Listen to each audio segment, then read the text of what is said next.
IFSCA grade A 2025 का notification निकला है। 25 सितंबर लास्ट डे है अप्लाई करने का। तो मैंने सोचा कि चलो मैं आप लोगों को मेरा स्कोर दिखाता हूँ। पिछले साल 2024 में और 2023 में दोनों बार मैं दिया था IFSCA का प्रीलिम्स। फेज़ 1 दोनों टाइम मैंने क्लियर किया था। तो मेरा IFSCA का फेज़ 1 स्कोर दिखाने से पहले मैं आप लोगों को बताना चाहता हूँ कि पेपर 1 में आप लोगों का कट ऑफ रहता है 30%, 30 मार्क्स 100 में से। और पेपर 2 में कट ऑफ रहता है 40%, यानी कि 40 मार्क 100 में से। ओवरऑल 200 मार्क में से आपको चाहिए 40%, यानी कि आपका स्कोर 80 से ज़्यादा होना चाहिए। तो ये रहा मेरा 2023 का फेज़ 1 का मार्क्स। तो मैंने GA में स्कोर किया था 1, उसके बाद इंग्लिश में स्कोर किया था 22.5, QA में स्कोर किया था 13.75 और रीजनिंग में स्कोर था 14.5। तो ये मेरा ओवरऑल फेज़ 1 में पेपर 1 का स्कोर था 51.75। जैसे कि पहले आपको बताया था कट ऑफ के लिए चाहिए 30%, तो कट ऑफ से बहुत ही ज़्यादा था। और पेपर 2 में मैंने स्कोर किया था 100 में से 44.5। यहाँ पे कट ऑफ रखना पड़ता है आप लोगों को, जैसे कि मैंने पहले बताया था 40 मार्क्स। ओवरऑल चाहिए 80 मार्क 200 में से, तो मेरा स्कोर था 96.25।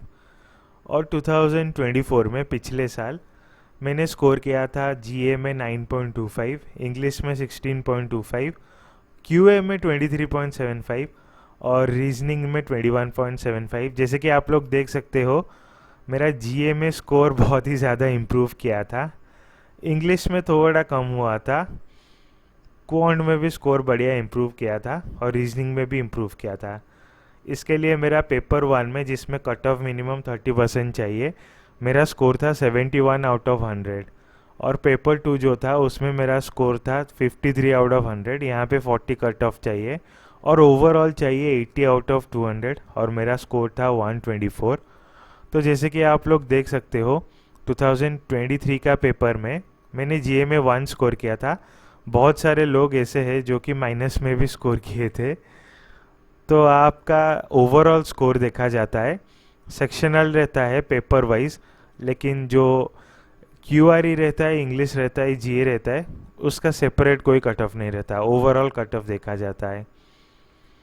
और 2024 में भी आप लोग देखो वही GA में 5 मार्क कोई स्कोर कर रहा है, क्वांट में 7, लेकिन ओवरऑल उसका अगर 80 से ज़्यादा है तो उसने क्वालिफाई किया है। IFSCA ग्रेड ए के सिलेबस के बारे में आप लोगों को पता ही होगा।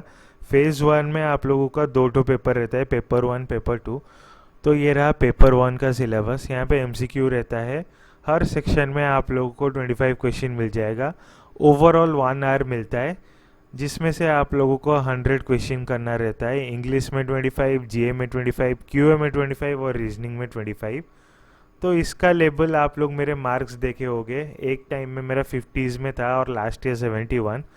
तो इसका लेवल आप लोगों का वेरी करता है, RRB PO और IBPS PO के बीच में रहता है। वो डिपेंड करता है आपके प्रैक्टिस के ऊपर।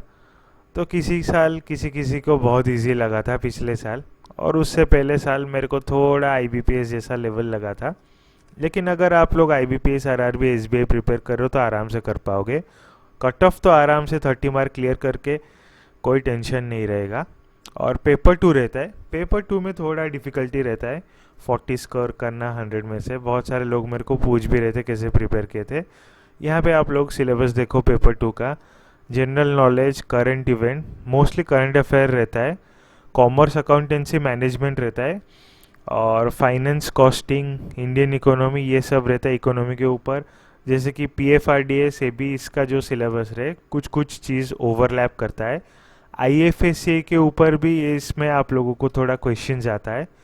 तो अगर आप लोग करंट अफेयर 3-4 महीने का अच्छे से करके जा रहे हो, RBI के लिए प्रिपेयर कर रहे हो, IBPS PO mains, SBI PO mains के लिए प्रिपेयर कर रहे हो, तो पेपर 2 में आप लोगों को बहुत हेल्प करेगा, क्योंकि करंट अफेयर से बहुत क्वेश्चन आते हैं। और फाइनेंस भी RBI के प्रिपरेशन में और करंट अफेयर फाइनेंस रिलेटेड वो भी हेल्प करता है। मैनेजमेंट से इजी क्वेश्चन आता है, बेसिक भी अगर आप लोगों को पता है मैनेजमेंट का तो कर पाओगे। हाँ, कॉमर्स अकाउंटेंसी, कॉस्टिंग, ये कॉस्टिंग तो नहीं एक्चुअली, ग्लोबल इकोनॉमी वगैरह ये सब जो रहता है वो थोड़ा आइडिया लेना पड़ेगा। उसके ऊपर भी करंट अफेयर से ही मेनली रहता है। या फिर आप अगर कॉमर्स अकाउंटेंसी बेसिक वगैरह टर्म्स वगैरह वो गूगल एआई वगैरह यूज़ करके, या फिर मैराथन सेशन होता है, दो तीन तो चैनल है, क्रैक ग्रेड बी, एडुडैप, और आप लोगों का अनुज जिंदल, ऐसे बहुत सारे चैनल्स है। ये सब मैराथन कराते हैं आरआरबी आरबीआई के लिए, सॉरी आरबीआई ग्रेड बी के लिए। और कुछ कुछ चैनल इनमें से ऑलिव वर्ड वगैरह हो या फिर एडुटैप हो या फिर आप लोगों का और जितना चैनल भी बताया, तो ये सब मैराथन सेशन लाते हैं टॉप 100 टॉप 50 क्वेश्चन आईएफएससी के लिए। वो सब भी वीडियो अगर आप लोग एक दो बार देख लोगे तो वो भी हेल्प करता है फेज़ 1 का पेपर 2 क्लियर करने में। और बाकी इसका फेज़ 2 का एग्ज़ाम मैं लास्ट ईयर नहीं दे पाया था क्योंकि मेरा इंश्योरेंस का एग्ज़ाम था, उसके पिछले साल दिया था, तो वो मेरे को ठीक से याद नहीं।